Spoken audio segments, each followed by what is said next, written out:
Sveiki, tikiuosi pas jūs viskas gerai. Šiandien aš norėjau pasidalinti keliomis mintimis apie apkalbas. Noriu perskaityti keletą švento rašto eilučių. Patarlių 10 skyrius 18 eilutė. Čia yra parašyta: melagio lūpos slepia neapykantą, o kas skleidžia apkalbas, tas kvailys.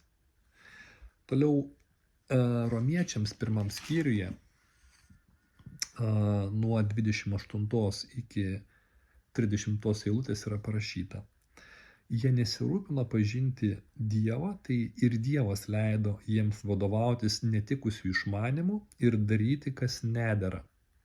Todėl jie pilni visokio neteisumo, piktybės, godulystės ir piktumo, pilni pavydo, žudynių, nesantaikos, klastingumo, paniekos, apkalbų. Jie šmeižikai Dievo nekentėjai. Taigi tiek Saliamonas, tiek Paulius kalba apie apkalbas kaip apie nuodėmę. Tame kontekste Romiečiams 1 skyriuje Paulius čia kalba apie tos žmonės, kurie kažkada pažinojo Dievą, bet nuo jo atsitraukė ir nusekė stabais. Ir kada žmogus atsitraukia nuo Dievo, mes matome, Paulius jisai parodo, koks to žmogaus gyvenimas tampa. Kitais žodžiais tariant, Paulius kalba apie netikinčius žmonės ir apie jų gyvenimo būdą. Tai reiškia, kad tikinčio žmogaus gyvenime tų dalykų neturėtų būti. Nes netikintis žmogus yra priešingybė tikinčiam žmogui. Bet deja taip nėra šiandieną. Apkalbos krikščionybėje yra viena iš populiariausių nekaltų kabutėse nuodėmių. Kodėl žmonės šiandieną linkia į apkalbas? Todėl, kad jie neklauso šventosios dvasios įtikinimo.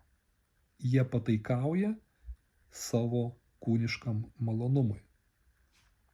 O dabar kas yra apkalbos? Duosiu praktinį pavyzdį. Įsivaizduokite, aš turiu pokalbį su Petru. Po to pokalbio Petras nueina pas Antaną ir dalinasi to pokalbio detalėmis su Antanu. Tada nueina pas Barborą ir dalinasi to mūsų pokalbio detalėmis su Barbora.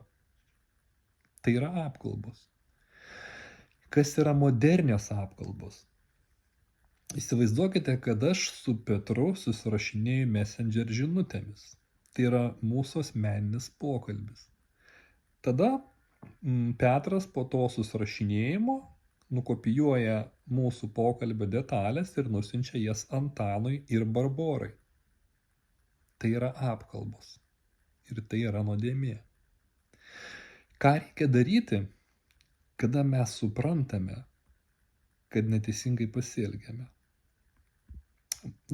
Čia reikėtų pasakyti, kad žmogus supranta, kad jis neteisingai pasielgia tada, kada jisai priima šventosios dvasios įtikinimą. Ir tai yra pirmas labai geras žingsnis. Dabar antras žingsnis, ką tam žmogui reikėtų daryti, tai apie jį rašo Mato Evangelijoje, tai yra Jėzus mokina 5 skyriui 24 eilutėje. Jėzus sako: palik savo atnašą prie aukuro ir pirmiau eik susitaikyti su broliu ir tik tada sugrįžęs aukok savo dovaną.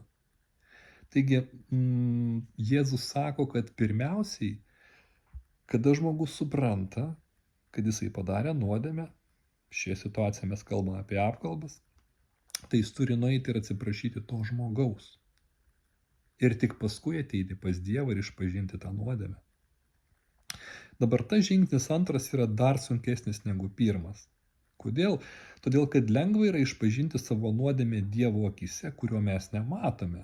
Bet kada reikia ateiti pas žmogų, pažiūrėti jam į akis ir pasakyti, ką mes blogai padarėme, mums visų pirma yra gėda, visų antra neleidžia mūsų išdidumas.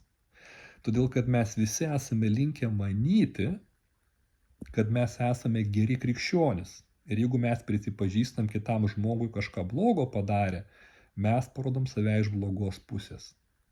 Bet tai yra praktinė krikščionybė. Geras krikščionis yra ne tas, kuris save tokiu pateikia kitiems žmonėms, nors iš tikrųjų viduje yra supuvęs.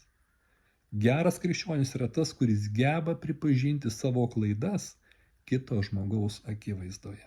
Tai nėra malonu, bet tai yra praktinė krikščionybė, kurią faktiškai praktikuoja tik tais vienetai. Todėl aš noriu šiandieną mus paskatinti būti praktiniais krikščionimis. Neužtenka žinoti švento rašto tiesų, reikia gyventi švento rašto tiesomis. Būkite palaiminti ir iki sekančio karto.